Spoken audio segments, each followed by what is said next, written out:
नमस्कार दोस्तों। भगवान बुद्ध एक बार अपने शिष्य को ज्ञान उपदेश दे रहे थे। तभी एक शिष्य ने उनसे पूछा, तथागत, मनुष्य गरीबी के कारण बहुत लाचार रहता है, क्या इसका कोई उपाय नहीं है? क्या तब भगवान बुद्ध अपने शिष्य को एक कहानी सुनाते हैं और कहते हैं, मोर मोरनी की यह बात ध्यान से समझ लेना, कभी गरीबी नहीं आएगी। एक गांव में एक बहुत ही गरीब ब्राह्मण रहता था। उसके घर में एक विशाल पीपल का वृक्ष था। उस वृक्ष पर एक मोर मोरनी का जोड़ा रहता था। वे दोनों पति पत्नी बहुत ही बुद्धिमान थे और वह ब्राह्मण भी बड़ा ही सीधा साधा और सच्चा इंसान था। वह बेचारा गरीबी का जीवन जी रहा था, परिवार का पालन पोषण भी नहीं कर पाता था, लेकिन वह ब्राह्मण उन दोनों मोर और मोरनी का बहुत ख्याल रखता था। उनको खाने को भोजन देता और पीने के लिए पानी देता था। उस ब्राह्मण के दिल में पक्षियों के लिए बहुत दया थी। वह मोर और मोरनी भी उस ब्राह्मण के घर पर बहुत खुश थे। मोर को अपने लिए भोजन लेने कहीं जाना भी नहीं पड़ता था। ब्राह्मण भोजन उनके घोंसले में ही दे दिया करता था। फिर एक दिन मोरनी मोर से कहती है, पिया जी, यह ब्राह्मण मन का कितना अच्छा है, हमारी कितनी सेवा करता है, परंतु यह आवश्यकता से ज्यादा सीधा साधा है। यह अपने भोलेपन के कारण अपना आत्मविश्वास खो चुका है। यह अपने परिवार का पालन पोषण भी ठीक प्रकार से नहीं कर पाता है। मोर कहता है, हाँ प्रिय, इसके जीवन में बहुत कष्ट है। तब मोरनी कहती है, पियाजी, संसार में यह 6 कष्ट बड़े ही दुखदायी होते हैं। पहला दुख है पत्नी का वियोग, दूसरा दुख है अपनों द्वारा किया गया अपमान, तीसरा दुख है कर्ज को ना चुका पाना, चौथा दुख है दुष्ट राजा की सेवा करना, पांचवा दुख है दुष्ट पुरुषों की संगत करना और छठा दुख है गरीबी में जीवन यापन करना। इन दुखों के कारण मनुष्य का शरीर बिना अग्नि के ही जलता रहता है। ब्राह्मण को अत्यंत चिंतित और लाचार लेकर एक दिन मोर और मोरनी ने आपस में विचार किया कि हमें ब्राह्मण की कुछ मदद करनी चाहिए। बेचारा ब्राह्मण हमारे लिए इतना करता है, सारे पक्षियों की इतनी सेवा करता है, इसके बदले में हमें इसके लिए कोई काम धंधे का इंतजाम करना चाहिए ताकि इसका और इसके परिवार का जीवन सुख से व्यतीत हो सके। रात भर सोचने के बाद अगले दिन मोर और मोरनी ब्राह्मण से कहते हैं, हे ब्राह्मण देवता, आप राजा के पास चले जाओ और राजा से कहना कि वह अपने यहां तुम्हें काम पर रख ले और जिस समस्या को कोई नहीं सुलझा पाएगा उस समस्या को तुम सुलझा दोगे और वेतन के रूप में राजा से रोज 100 स्वर्ण मुद्राएं मांग लेना। ब्राह्मण कहने लगा, ही पक्षियों, इतनी मुझ में काबिलियत कहां है जो मैं राजा की समस्या का समाधान कर पाऊं। अगर तुम दोनों मुझे कहते हो तो मैं चला जाता हूं। मोर और मोरनी के कहने से वह गरीब ब्राह्मण राजा के दरबार में पहुंच गया और जैसा जैसा दोनों पक्षियों ने उसे समझाया, ब्राह्मण ने राजा से वैसा ही कह दिया और हर रोज वेतन के रूप में 100 स्वर्ण मुद्राएं भी मांग ली। राजा कहने लगा, ब्राह्मण, जानते हो 100 स्वर्ण मुद्राएं हमारे यहां मंत्री को भी नहीं मिलती हैं और तुम हमसे 100 स्वर्ण मुद्राएं पाना चाहते। ब्राह्मण ने सिर झुकाकर उत्तर दिया, हाँ महाराज, 100 स्वर्ण मुद्राएं से कम नहीं लूंगा। उधर मंत्री ने ब्राह्मण को देखा कि उसका रंग सांवला है, शरीर बहुत कमजोर है, मैले कुचले फटे पुराने वस्त्र हैं, सिर पर फटी हुई पगड़ी बंधी हुई है। उसका चेहरा बता रहा था कि वह ब्राह्मण बहुत ही गरीब है। फिर भी मंत्री को ना जाने क्या सोची। उसने राजा से कहा, महाराज, इसे आप 100 स्वर्ण मुद्राएं वेतन में रख लीजिए। यह ब्राह्मण गरीब तो है, पर जब 100 स्वर्ण मुद्राएं से कम में नहीं मान रहा है तो जरूर इसमें कोई ना कोई काबिलियत जरूर होगी। राजा बोला, मंत्री जी, यदि मैं इसे 100 स्वर्ण मुद्राएं में रोज पर रख लूंगा तो क्या दूसरों के साथ अन्याय नहीं होगा? हमारे पुराने दरबारी इतने रुपए नहीं पाते हैं। मंत्री ने कहा, महाराज ब्राह्मण, यदि 100 स्वर्ण मुद्राएं पानी की जीत कर रहा है तो जरूर कोई ना कोई विशेष बात इसमें होगी। इसके चेहरे को देखकर किसी निष्कर्ष पर मत पहुंच। मंत्री के बार बार आग्रह करने पर राजा ने ब्राह्मण को अपने यहां पर रख लिया। फिर शाम को राजा ने उस ब्राह्मण को 100 स्वर्ण मुद्राएं दे दी। 100 स्वर्ण मुद्राएं लेकर वह ब्राह्मण अपने घर आया और वह मुद्राएं उसने अपनी पत्नी के हाथ में थमा दी। उसकी पत्नी ने आज पहली बार इतना धन देखा था। उसकी आंखें फटी की फटी रह गईं और कहने लगी, आप इतनी स्वर्ण मुद्राएं कहां से लाए हो? ब्राह्मण ने कहा, देखो, डरने की कोई आवश्यकता नहीं है। यह मुद्राएं कहीं से चुराकर नहीं लाया हूं। मैं इन दोनों मोर और मोरनी के कहने से आज राजा के दरबार में गया था और राजा से 100 स्वर्ण मुद्राएं वेतन रोज पाने वाला काम मांग लिए। फिर मंत्री की सिफारिश पर राजा ने मुझे रख लिया, लेकिन मैं ये सोचकर हैरान हूं कि राजा ने रख तो लिया, परंतु कभी कोई ऐसा काम आ गया तो मैं उसे हल कैसे करूंगा? तभी मोर ने हंसते हुए कहा, ब्राह्मण देवता घबराइए, मत देने वाला तो ईश्वर है, जब वह देता है तो छप्पर फाड़ कर देता है, जब उसने दिया है तो समाधान भी वही बताएगा। आज ब्राह्मण को उन दोनों मोर और मोरनी के फैसले पर बहुत खुशी हो रही थी। अब तो हर रोज ब्राह्मण को राजा के दरबार से 100 स्वर्ण मुद्राएं मिलने लगी। ब्राह्मण मुद्राएं लाकर अपनी पत्नी को दे दिया करता।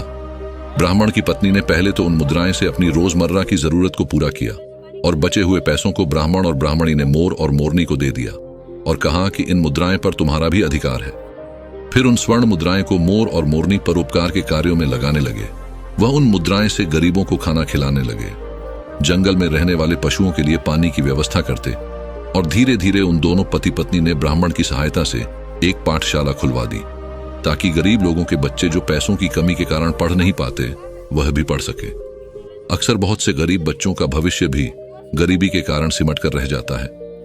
उनके अंदर की उठने वाली योग्यता को धन न होने के कारण पंख नहीं मिल पाते हैं, इसलिए योग्य न होने पर भी वे लोग बस लाचार और बेबस बनकर रह जाते हैं।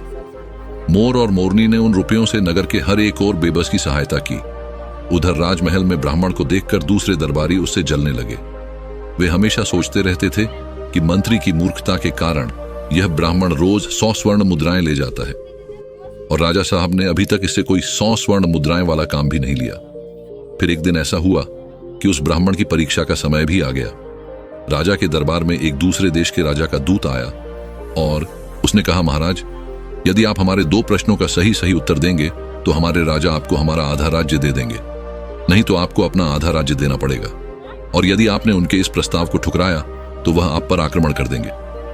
उस दूत की बात सुनकर राजा बड़ी चिंता में पड़ गया कि अगर दूसरे राजा की बात नहीं मानी तो व्यर्थ में ही रक्तपात होगा। फिर यह सोचकर राजा ने दूत से कहा कि तुम अपने राजा के दोनों प्रश्न हमें बताओ। इतना कहते ही दूत एक पालकी मंगवाई। उस पालकी में 3 मूर्तियां रखी हुई थीं। वह तीनों मूर्तियां संगमरमर के पत्थरों से बनी हुई थीं। तीनों मूर्तियां देखने में बिल्कुल एक जैसी लगती थी। दूत ने कहा, महाराज, हमारे महाराज का पहला प्रश्न है कि इन तीनों मूर्तियों में श्रेष्ठ मूर्ति कौन सी है। यह सुनकर राजा और समस्त दरबारी सोच में पड़ गए।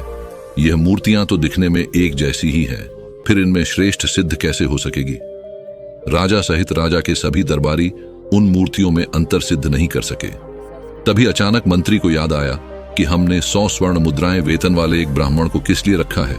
उसने तुरंत उस ब्राह्मण को बुलाया और उसे तीनों मूर्तियों में अंतर ढूंढकर श्रेष्ठ सिद्ध करने के लिए कहा। बेचारा भोला भाला ब्राह्मण मूर्तियों को देखकर आश्चर्य में पड़ गया कि इन तीनों मूर्तियों में अंतर को कैसे पता किया जाए। यदि नहीं बता पाया तो राजा नौकरी से निकाल देगा। अब तो दरबार में जलने वाले लोग भी सोचने लगे कि आज इस ब्राह्मण का खेल खत्म हो जाएगा। काफी देर मूर्तियों को गौर से देखने के बाद भी ब्राह्मण को कुछ समझ में नहीं आया।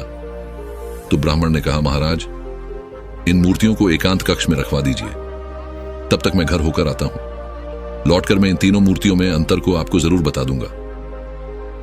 इतना कहकर ब्राह्मण अपने घर को चला गया। उधर राजा ने उन मूर्तियों को एकांत कक्ष में रख दिया। ब्राह्मण सीधा अपने घर गया और पूरी बात मोर और मोरनी को बताई। ये बात सुनकर मोर ने कहा, ब्राह्मण देव, जब तीनों मूर्तियां दिखने में एक जैसी हैं तो अंतर जरूर उनके अंदर होगा। तुम एक काम करना, एक पतला सा तार उन मूर्तियों के कान में डालना। वह तार कहां निकलता है यह बात आकर मुझे बताना, मैं आपको उनका अंतर समझा दूंगा। अब तो ब्राह्मण तुरंत राजमहल में गया और मूर्तियों के पास गया और एक पतला सा तार उनके कान में डालकर देखने लगा। पहली मूर्ति के कान में तार डाला तो वह तार दूसरे कान से बाहर निकल गया। फिर दूसरी मूर्ति के कान में तार डाला तो वह मुंह से बाहर निकल गया। फिर तीसरी मूर्ति के कान में तार डाला तो वह तार बाहर ही नहीं निकला। ब्राह्मण ने पूरी बात आकर मोर को बताई। तब मोर ने उसे समझाया कि मूर्ति के कान के छेद आर पार है। इसका अर्थ है कि वह एक कान से सुनती है और दूसरे कान से निकाल देती है, और दूसरी मूर्ति कान से सुनकर मुंह से निकाल देती है, और तीसरी मूर्ति कान से सुनकर उस बात को पेट में दबाकर रखती है। यही तीसरी मूर्ति उन तीनों में से श्रेष्ठ है जो मनुष्य सबकी सुनकर उसे अपने अंदर रखता है, उसे किसी से कहता नहीं। वह समय आने पर इसको प्रयोग में लाता है। वही मनुष्य बुद्धिमान माना जाता है। मोर ने जैसा बताया, ब्राह्मण ने वैसा ही जाकर राजा को बता दिया। फिर दूसरे देश का राजा इस उत्तर से बहुत संतुष्ट हुआ। ब्राह्मण के जवाब से सभी दरबारी भी बहुत प्रसन्न हुए और ब्राह्मण की जय जयकार करने लगे। तभी उस दूत ने दूसरा प्रश्न रखा कि ऐसा व्यक्ति कौन है जो एक तो मृत से जीवित रहता है और दूसरा जीवित रहने से जीवित रहता है। ब्राह्मण प्रश्न सुनकर फिर भागकर मोर और मोरनी के पास गया। इस बार मोरनी ने बताया कि हे ब्राह्मण देवता, इसका उत्तर एक तो आप हैं और एक वैद्य है। जब व्यक्ति मर जाता है तो मरने वाले के अंतिम संस्कार से लेकर श्राद्ध कर्म तक के कार्य करके के पंडित ही दक्षिणा लेकर अपनी जीविका चलाता है, और वैद्य मृत्यु की ओर जाने वाले बीमार लोगों को जीवित रखता है और अपना पेट भरता है। ब्राह्मण ने यही उत्तर जाकर राजा के सामने रख लिया। पूरे दरबार में ब्राह्मण की जय जयकार होने लगी। फिर शर्त के अनुसार राजा को आधा राज्य मिल गया। पूरे नगर में ब्राह्मण की इज्जत बढ़ गई। फिर एक दिन राजा ने सोचा कि ब्राह्मण पसंद सुनकर अपने घर क्यों जाता, जरूर कुछ कारण था। राजा के पूछने पर ब्राह्मण ने बताया कि उसके घर के बाहर एक पीपल का पेड़ है। उस पेड़ पर एक मोर और मोरनी का जोड़ा रहता है। वे दोनों पति पत्नी बहुत बुद्धिमान हैं। उनके कहने पर ही मैं आपके यहाँ नौकरी कर रहा हूँ, और उन दोनों ने ही इन प्रश्न के उत्तर मुझे बताए हैं। यह सुनकर राजा भी बड़ा खुश हुआ। राजा ने दोनों मोर और मोरनी को अपने महल में बुलाया और उनसे पूछा, यह तुमने यह ज्ञान कहां से प्राप्त किया है? तब दोनों पक्षियों ने मुस्कुराकर जवाब दिया, महाराज, हमने यह ज्ञान इसी ब्राह्मण से पाया है जिनके घर में हम रहते हैं। यह ब्राह्मण बहुत ही विद्वान है। इन्होंने शास्त्रों का बहुत अध्ययन किया है। जब यह ब्राह्मण शास्त्रों का अध्ययन करता था तो हम पेड़ पर बैठे बैठे सुनते थे। यह इन्हीं की कृपा का फल है। महाराज, यह ब्राह्मण बहुत ही सीधा साधा है। इनमें आत्मविश्वास की कमी थी। यह जीवन भर अपने सीधेपन से गरीबी का दुख भोगता रहा। इस बार इन्होंने हमारी सलाह मानी और यह सफल हो गए। राजा कहने लगा, हे पक्षियों, मुझे तुम पर बहुत गर्व है। तुमने एक लाचार ब्राह्मण का मान बढ़ाया है, साथ ही साथ इस राष्ट्र का नाम रोशन किया है। मांगो, तुम क्या मांगना चाहते हो? तब मोर कहता है, महाराज, मैं चाहता हूं कि हमारे नगर में सभी जीव जंतुओं जीवन सुखमय हो और कोई भी पक्षी या कोई भी जानवर भूख या प्यास के कारण न मरे। मोरनी भी कहती है, महाराज, मैं चाहती हूं कि हमारे राज्य में बेटों की तरह ही बेटियां भी शिक्षा प्राप्त करें। कहते हैं, जहां नारी अज्ञानता के अंधकार में भटकती है वहां पर कभी सुख शांति नहीं आ सकती। नारी अपनी संतान की गुरु होती है। यदि वह शिक्षित होगी तो उसकी संतान भी शिक्षित होगी। मोर और मोरनी के कहने पर राजा ने अपने राज्य में नारी शिक्षा और जीव जंतु की सेवा को बढ़वार। सुंदर से सुंदर फूल भी बिना सुगंध के व्यर्थ हैं। उसी प्रकार मनुष्य चाहे कितना ही रूपवान हो, यौवन से भरपूर हो, बलवान हो, बड़े कुल में पैदा हुआ हो, स्त्री हो या पुरुष हो, विद्या के बिना, दूसरों के प्रति, जीव जंतुओं के प्रति दया के बिना सब व्यर्थ है। उसकी कोई शोभा नहीं होती है। वीडियो अगर पसंद आया हो तो वीडियो को लाइक और हमारे चैनल इंस्पायर IQ को सब्सक्राइब करें और अपने दोस्तों के साथ शेयर करें। धन्यवाद।